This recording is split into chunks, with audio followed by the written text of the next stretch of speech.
Welcome to What Are You Sporting About podcast, a podcast about business, employment, sports, and entertainment to help educate, support, and guide you to your next level. Here's your host, attorney Savania DeBarros.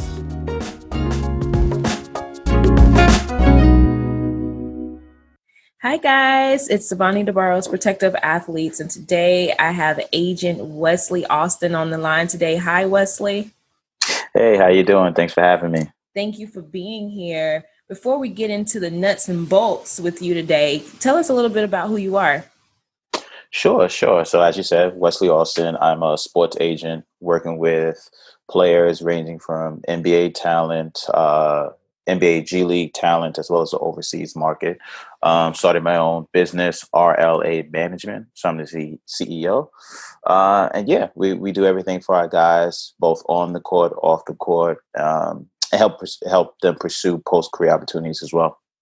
Nice. Now, is that pretty difficult trying to maintain an agency where you have athletes who are basically all over the globe? I would say yes and no to that. The time constraints that provides does make it a little difficult. You know, this morning I woke up early and had a conversation with the team out in Croatia. So you have those things. Okay. But once you get used to it, it just becomes a way of life. And, you know, you have a team with you. You know where everyone's located. You know what times to check on them. You have apps on your phone to let you know what time it is in multiple locations in the world. Mm-hmm. And I think there's a lot of things that you could do now via WhatsApp, et cetera, that allows you to communicate with the world. Yeah. That's really, really awesome. So while you're managing a team and clients who are occupying the world, I want to talk to you about the mindset or attributes that athletes have and whether you've seen a difference between your athletes who go pro abroad and those who stay here to play mainstream ball. Sure. Have you seen any difference, or do they kind of occupy the same type of mindset? I think they occupy the same mindset in terms of, well, first of all, I try to go and work with certain kind of players. I like the guys that are hungry mm-hmm. and work really hard and have that, what I like to say, that dog in them. They're just always fighting. I love that. And that doesn't matter where they're playing. They could be playing here in the States. They can be playing in Australia. It doesn't really matter to me. Mm-hmm. So in that regard, it's kind of the same. But I will say that a lot of guys struggle with going overseas, mm-hmm. especially coming straight out of college, because it's completely new for them. You know, a lot of these guys are fairly young, 19, 20, 21, 22. They've only eaten dorm food or their mom's food. Mm-hmm. And now they're in a place where they can't speak the language and they can't eat the food. You have to be open mm-hmm. When you go overseas, when you go global. You have to see the world and really want to take that on and be willing to play in multiple locations and learn new languages and try new foods. And there's things that a lot of guys that are extremely talented in the pro game aren't really looking for. Right. Talented NBA players struggle adjusting. And then some that actually do. You look at Stephon Marbury, he's done an amazing job adjusting to playing out in China. But you have to have that mind frame of wanting to see the world for a lengthy period of time, not just a vacation, but saying I want to play in a random country for 6 to 8 months. It's just different. Right. You know, this reminds me of a part in my book called What Are You Sporting About? And I basically give a message to especially the athlete who is aspiring to be pro. Like if you're still in college, you know, go and do a study abroad in the off season so you can experience different things, you know, especially if you have a scholarship. I mean, let the school pay for it. You know what I mean? But you have to open up your world and gain different perspectives. It's so many things and different people and culture out in the world. It's beautiful. But I can see how it can be so scary if you are a young athlete, you know, a recent college graduate, and you're trying to go pro and your option is abroad. Is like, whoa, I don't don't know. I've never seen anybody else except for what I'm comfortable with. And, sometimes you have to get uncomfortable in order to soar in your greatness. So. Yes. I think that's the thing, regardless if you're playing sports or not. I think the thing with a lot of these kids, a good majority of them come from a certain demographic. Right. And so that's what they've experienced. And so they haven't really had the opportunity to travel as a kid, even before they get to college. Correct. And then college is maybe the first time that they're able to see a different world somewhat, even though it's still within the States.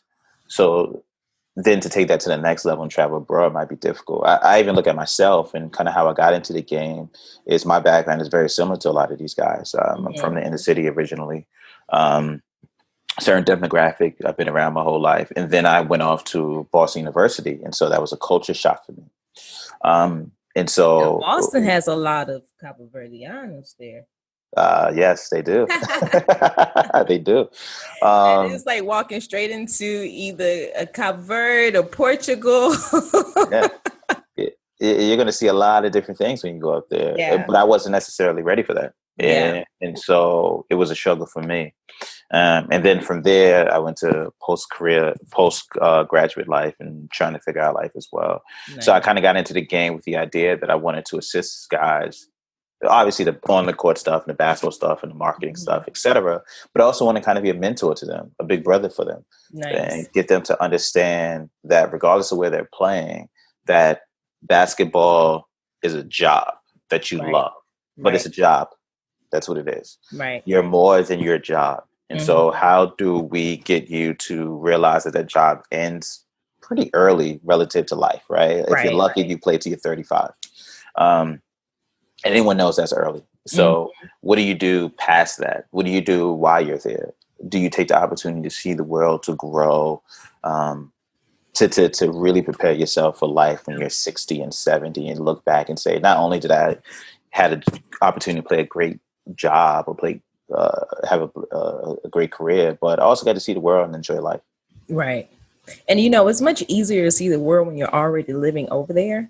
Yes. It's much more affordable. You can travel to different places in the off season, and really, like you say, just really, really see the world. But you're right. I mean, a lot of athletes, regardless of whether they're playing overseas or not, they still need the support and mentorship to help them to develop the right mindset to even go to the next level, regardless of where it's located globally, So as an agent, how are you helping to either nurture that mindset or whatever other attributes that are necessary to not only be successful as an athlete, but also in things that could benefit them off the court? Well, at the beginning of our relationship, I usually ask them things about themselves. What do they like? What do they pursue in college or in high school? To get a feel of where they think they're going outside of basketball, right? Because you have the conversation about where they want to play and where they see their career, et cetera. But what are your interests? What do you like to do? And so, I have one guy who discussed wanting to learn more about finance, and he was really interested in the tech world. Okay. So last summer, I sent him up to Canada where they have this tech summit in Toronto. And also have some financial advisors up that way as well. So he got a chance to go to this tech summit where they had some pros. I believe Jerry Stackhouse and a couple other guys were there. But then at the same time, he had a chance to get dinner with the financial advisor and pick his brain around that stuff as well. And then it was around OVO Fest, so he got a chance to attend that as well. So he got a chance to touch a lot of different things that he enjoys. And most recently, I started with another guy coming out of college, and finance is a big thing to him. Finance and fitness are like his two things. And so, we're trying to nurture both of those. And we're having monthly calls with a financial advisor, just small things, just discussing budget. Nice. Discussing credit score, things of that nature. And we're going to build to a larger conversation. So, we're doing that. And then fitness, we're getting him to understand fitness in case he wants to pursue that post-career. So at the beginning, we tried to find out what guys want and what guys like, and then kind of push that to the next level for them.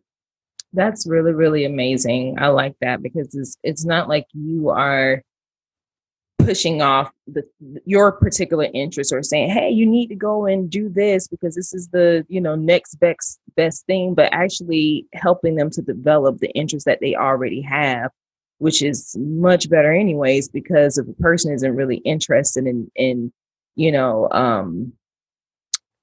sincere in whatever that thing is, they won't be in it long. So that's really amazing. That's really amazing.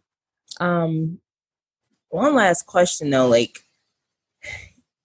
so if you have a player that is basically done, they're done playing, their seasons, it's done, their career, it's done. Do they ever come back to you for support, for either transitional help, advice on building a business, anything that's post sports? Yeah, no, I look at this as a family. And whether you're playing basketball or whether you're, I don't know, just hanging out with your kids, I'm here to support you. And so, yeah, once their career is done, we still interact. We still have conversations. We still discuss things. A couple of my guys, they stopped playing and they transitioned to being trainers. And so my current guys train with them. Or assisted a guy getting a job at Adidas. And now he's handling business with Adidas, kind of as a client rep. That's really awesome. Once it's done, the question is, all right, so what do you want to pursue now? How can I help that? It just it doesn't stop once you stop playing. Right. This is a lifelong relationship between us. Right. And that's the importance between an agency, I would say any type of professional that you have to retain for the purpose of getting to the next level. You want to make sure that you can actually create a family with them, because you want to be able to call them and say, hey, I am stuck. I need help doing X, Y, and Z. But I think in the past, one of the biggest issues, especially with agencies, have been, these kids go and sign with these big agencies and, they get a pretty lump chunk of the contract. But when that player is either injured or, they're not, the next best thing has come along and they're just kind of dropped to the wayside, or there's a particular agent that isn't really working for them as much, but putting all their resources in somebody else. It's essential that you find the right agent, the right agency, and any other type of professional to support you in your journey, whether you're just starting or, whether it's post sports. So would you agree with me? Yeah, definitely. I think what I often tell guys, because of the size of my firm and the way I build it, the idea is you come with me, you're not going to be another cog in the machine. Right. And as you said, you go to these large agencies, and unless you're the top guy, Mm-hmm. You're another guy. You might go in think you're going to have the lead agent for the agency, but instead you're going to be passed down to one of their, An associate. Like one of the mid-side kind of agents. Mm-hmm. It's associates, yeah, you're a lawyer, so and so that's kind of how it is at times. And so if you come over here, you're going to get that hand holding, you're going to get that relationship. Some of my guys know my wife, and they know other people around me. This is a family. You're going to get that family time. That's how I try to build it. And you go to those large ones, you're just not going to get that. Right. You're just not. I mean, there are just some benefits in going smaller versus larger. You get the ability to work one-on-one, and you get the ability to call and get your agent on the phone. Yeah. So, yeah. So where can people reach you? So many different ways. No, they can reach me on my website, rlamanagement.com. Also Instagram, Twitter, both handles are RLA Management. Okay. And from there, you can reach out via that. I'm always working. So I'm going to get back to you sometime within the next 24 hours at the most. Nice. and, we could start a dialogue about anything. Absolutely. Thank you so much, Wesley, for coming on. I know that there are plenty players currently and some aspiring pro players who are definitely looking for the right agent. And I think you are one of them. So thank you for imparting some knowledge in the way that you help to nurture these athletes to not only just be great players, but to be great people. And we will be checking in with you again. Sounds great. I really appreciate you having me. Thank you. Take care. All right. Bye. Thanks for joining us this week on What Are You Sporting About podcast. Make sure to visit our website, prosportlawyer.com, where you can subscribe to the show in iTunes, Stitcher, or whatever your favorite platform is, so you'll never miss a show. And while you're at it, if you found value in the show, we'd appreciate a rating on iTunes or iHeartRadio. Or if you'd simply tell a friend about the show, that would help us out too. If you like the show, you might want to check out our book, What Are You Sporting About? Attorney Savania DeBarros is available for private consulting at sldebarros.com. And remember, we're here to educate, support, and guide you in your journey to success, because we're all sporting about something.